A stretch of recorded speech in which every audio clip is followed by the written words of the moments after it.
Bocah ini namanya George. Dari 4 bersaudara, cuma George yang badannya paling gede. Karena hidup miskin, sang ibu sampai harus membagi makanan jadi 5 agar semua bisa makan.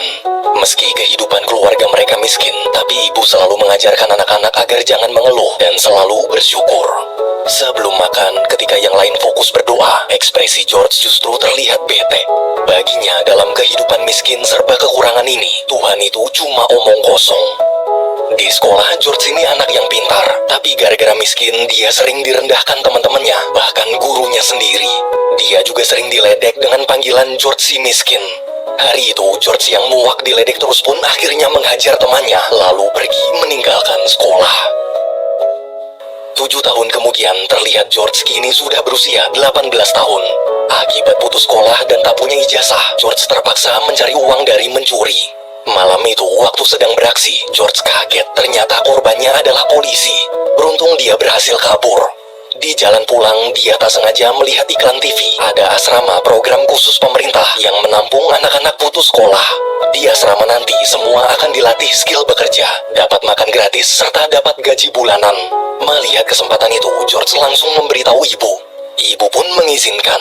Ibu hanya berpesan jika nanti saat hidup mandiri ada masalah, George jangan pernah menyerah dan teruslah fokus meraih cita-cita. Apapun yang terjadi, pokoknya nggak boleh pulang sampai jadi orang sukses. Ucapan sang ibu barusan membuat George semakin semangat. Besok paginya setelah mendaftar, George mulai masuk asrama. Di kamar ketika membuka tas, George sangat senang ternyata ibu membelikannya sepatu baru dan selembar kertas pesan motivasi. George pun mulai belajar dengan semangat. Turn that up. When I'm trying to study.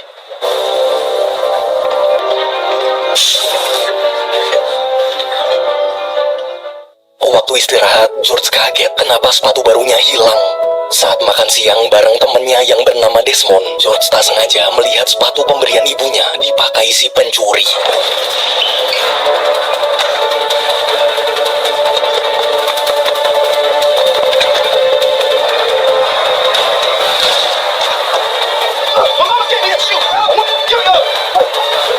Beruntung ada petugas bernama Dok datang melerai. Akibat membuat keributan sampai merusak pintu asrama, Dok terpaksa harus memulangkan George. Di mobil, waktu mau diantar ke halte bis, George terus memohon agar tak dipulangkan. Ia minta maaf sambil bilang kalau asrama ini adalah satu-satunya harapan yang dia miliki. Mendengar itu, Dok terdiam kasihan. Dok lalu menawarkan gimana kalau George jadi petinju. Dengan badan dan kekuatan sebesar tadi, Dok yakin suatu saat nanti George pasti bisa jadi atlet tinju sukses. Meski tak mengerti tinju sama sekali, tapi demi tak dipulangkan, George menjawab mau. Di tempat latihan, setelah memakai perlengkapan tinju, Dok menjelaskan beberapa aturan di dalam ring. Ketika semua siap, George pun memulai latihan pertamanya.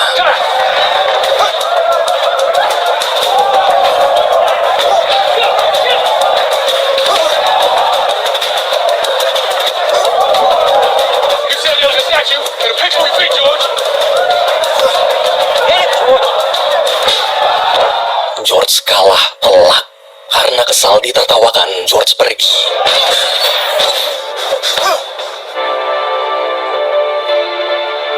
Di ruang ganti, melihat kemarahan George, Dok berusaha menenangkan. Ia menasihati George terlalu memikirkan pendapat orang lain sampai tak fokus belajar. Walaupun kekuatan George besar, tapi bila tak menguasai teknik, maka tak mungkin bisa menang. Setelah jam latihan bubar, Dok mulai melatih George teknik-teknik dasar bertinju. Selama berlatih, Dok menjelaskan kalau tinju itu bukan cuma tonjok-tonjokan doang, tapi juga harus mengontrol pikiran. Jika bisa menguasai pikiran, maka bisa mengendalikan jalannya pertandingan. Minggu demi minggu berikutnya, George terus berlatih.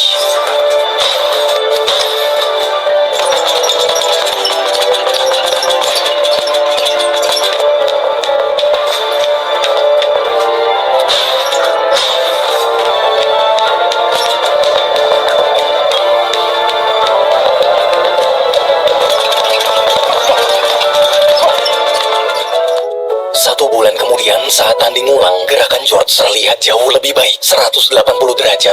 Dengan pukulan keras, dia berhasil menang mudah. Selesai tanding, George menemui Dok dan minta ikut kejuaraan dunia kelas berat. Ia lalu menunjukkan majalah tinju sambil bilang kalau dia ingin sukses kaya raya seperti petinju terkenal bernama Joe Frazier. Melihat semangat anak muda itu, Doc menjelaskan untuk bisa mengikuti kejuaraan dunia, George harus memenangkan beberapa pertandingan profesional terlebih dahulu. Karena masih noob, Doc menyarankan lebih baik George fokus latihan sekeras mungkin selama setahun untuk persiapan. Setelah 1 tahun lamanya berlatih, pada tahun 1968, George akhirnya ikut pertandingan seleksi kelas amatir di Meksiko. Has won 203 fights. Big Russian setting the tone early. Don't think anyone has ever seen a bigger mismatch. He would seem to have no chances. Selama pertandingan, George terus disudutkan pihak lawan. Beruntung dia bisa membalikan keadaan.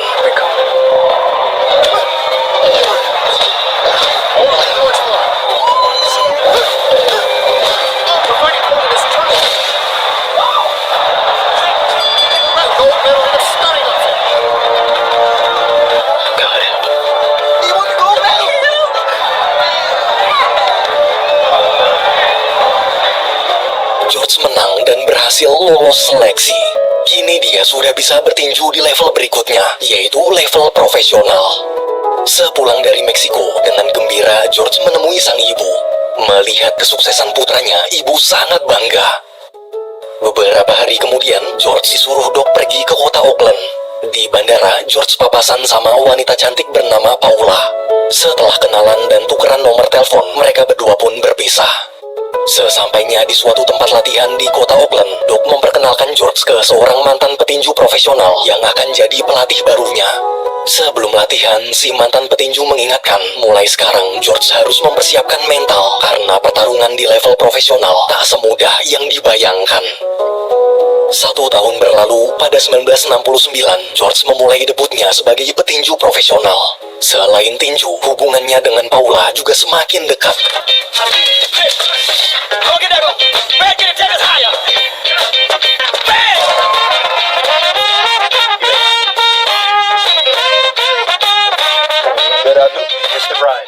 Setelah menikah, tahun demi tahun, George terus memenangkan pertandingan profesionalnya tanpa pernah kalah sekalipun.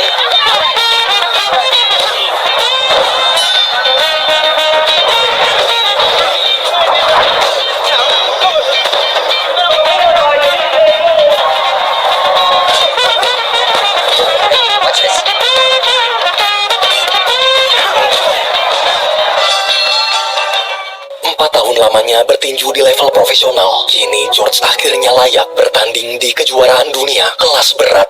Meski pendatang baru, namun George langsung memberanikan diri menantang petinju idolanya, yaitu Joe Frazier.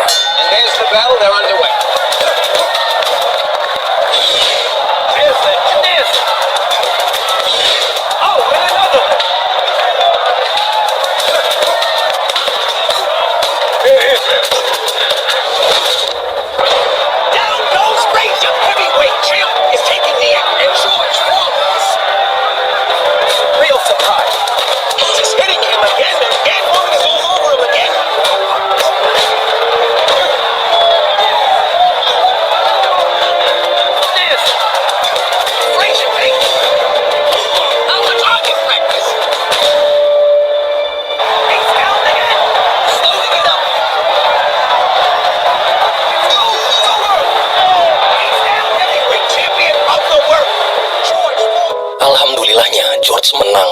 Artinya dia telah merebut gelar juara Joe Frazier. Untuk merayakan kemenangan, malamnya George mengadakan pesta. Di acara pesta, teman lama George waktu di asrama yaitu Desmond juga hadir memberi selamat. Melihat kesuksesan sahabatnya, Desmond sangat bangga. Karena sekarang udah kaya, George minta Desmond jadi asisten pribadi sekaligus akuntan untuk mengurus keuangannya. Mendengar tawaran itu, Desmond mau. Pagi hari, waktu baru selesai mandi, George melihat di TV ada seorang petinju kelas berat bernama Muhammad Ali sedang wawancara.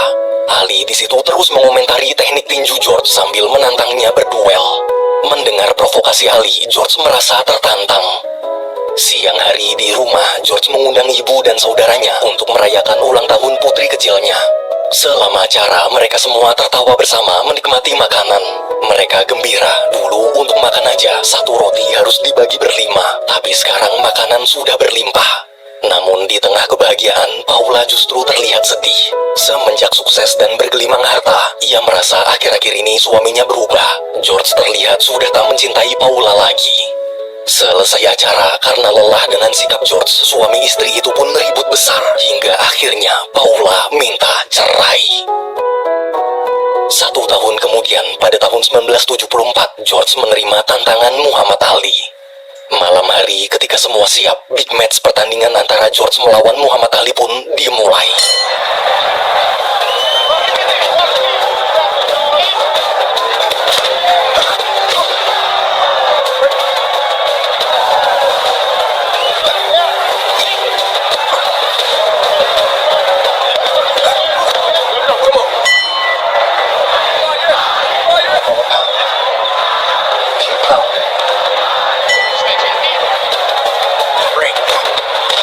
I don't see any place to hide in this. Looking for a place to hide. Ali, retreat. They're doing some damage. Totally used it.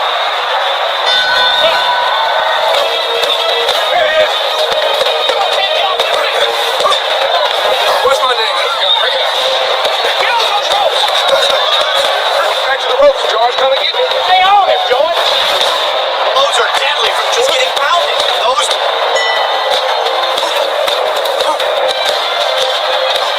Let me see something.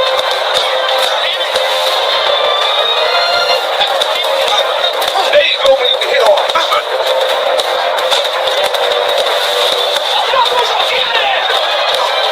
Ronde demi ronde, George selalu berusaha menyerang Ali. Tapi karena terus-menerus menyerang, staminanya habis. Di ronde ke-8, melihat pukulan George semakin melemah, Ali pun menyerang balik. Foreman looks tired. Big right hand. My turn.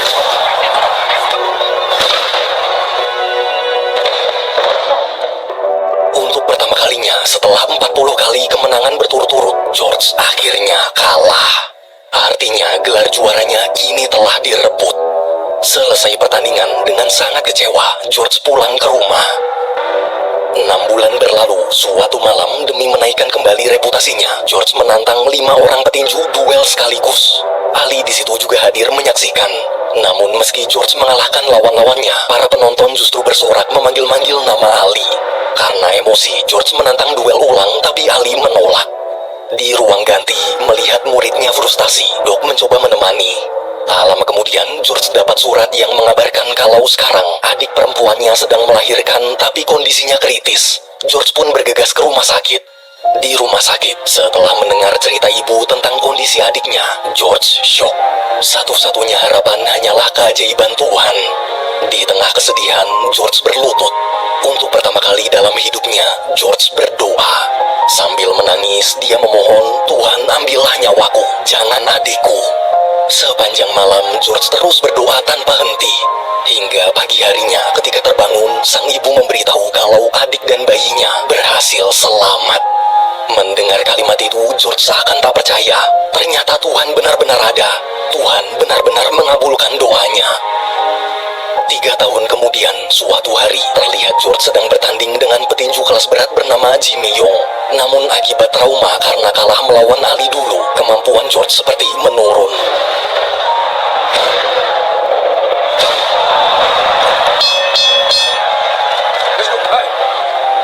George kalah. Di ruang ganti saat sedang frustasi, tiba-tiba tubuhnya terasa aneh.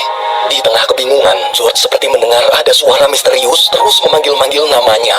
Karena tak kuat dengan kejadian spiritual yang sedang dialami, George pun pingsan. Ketika sadar, lagi-lagi tubuhnya terasa aneh. Rasanya seakan seperti baru terlahir kembali. George di situ terus menyebut nama Tuhan, lalu menyiram tubuhnya dengan air.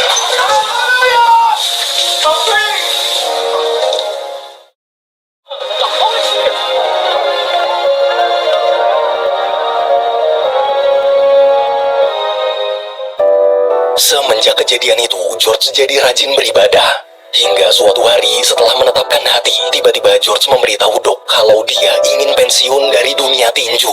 Dia ingin menjadi pendakwah dan mengabdikan dirinya di jalan Tuhan. Mendengar keputusan mengejutkan itu, dengan kecewa Doc pergi.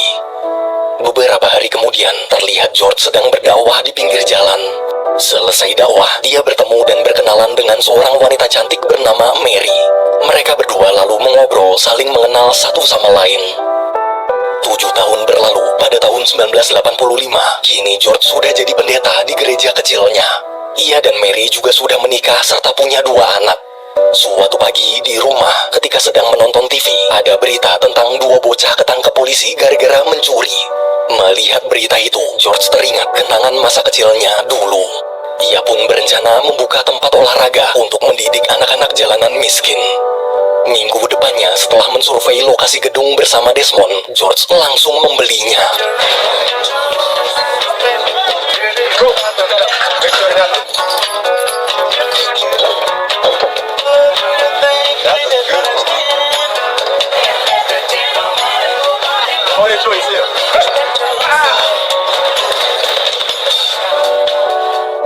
Namun beberapa bulan berjalan, mendadak listrik mati. Ketika diperiksa, George kaget. Ternyata selama ini dia tak pernah membayar listrik. Karena merasa ada yang gak beres, dia pergi ke bank untuk memeriksa laporan keuangan. Petugas bank di situ memberitahu kalau seluruh uang tabungan sudah habis. Bahkan sekarang George punya hutang di bank. Mendengar itu, George shock. Ia tak menyangka uang hasil kerja kerasnya selama ini hilang. Malamnya, George mencari Desmond di bar. Dengan emosi, dia mengejar Desmond lalu bertanya kemana uangnya. Desmond pun minta maaf sambil menjelaskan semua uang habis gara-gara investasi bodong. Mendengar penjelasan itu, George terdiam lemas. Keesokan harinya, George mencoba menjadi model iklan untuk mencari penghasilan. Ia juga menjual souvenir ke penggemarnya. Tapi saat dihitung-hitung, uang yang dia kumpulkan masih belum cukup untuk melunasi hutang-hutangnya di bank. Besoknya, karena tak bisa membayar hutang, pihak bank terpaksa menyita gedung olahraga George. Dari kejauhan, waktu melihat anak-anak jalanan tak bisa berlatih lagi, hati George terasa perih. Ia lalu menemui Doc. Setelah menceritakan kondisinya, George memohon agar Doc mau melatihnya lagi seperti dulu. Melihat keseriusan mantan muridnya, Doc memutuskan setuju, tapi dengan syarat pertama-tama George harus nurunin berat badannya. Mendengar jawaban Doc, George sangat senang.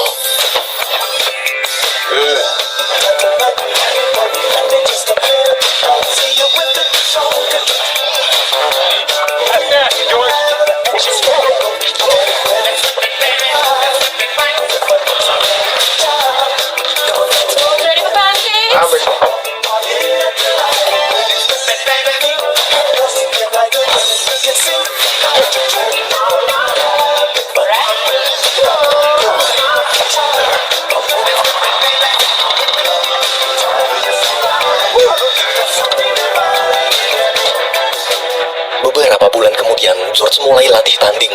Namun karena faktor usia, stamina George tak lagi sama. Ia dengan mudah dikalahkan. Pada tahun 1987, setelah 2 tahun berlatih sekeras mungkin, George pun mencoba menantang petinju profesional.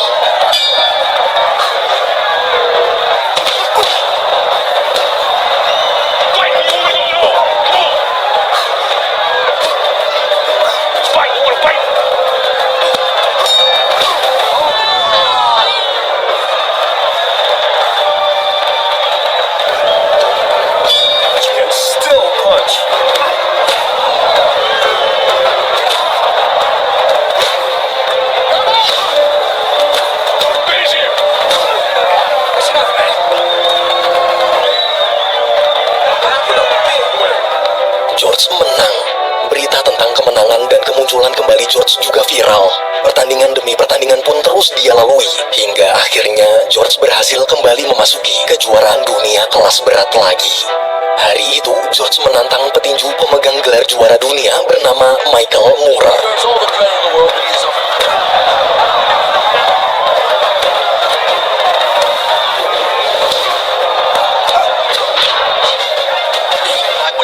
Punches of his own. Every time George lands something significant, taking a beating, way behind on every. Uppercut by Moore. Now he just looks so tired. Selama pertandingan, George terus disudutkan lawan.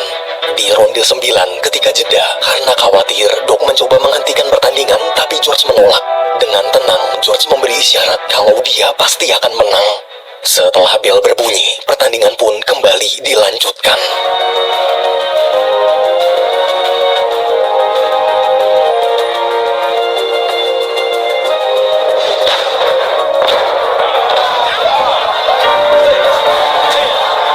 George menang.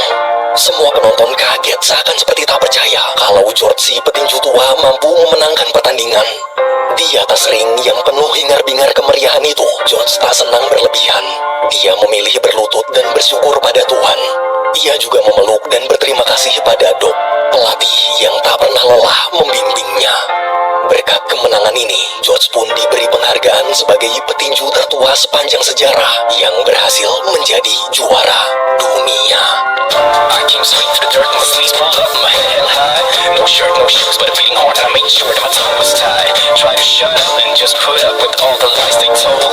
Guess this is what it's like when you grow up, I'm feeling old. Some say it's normal when you get formal. It comes with age, what a mistake, cause when I was a kid I dreamt of something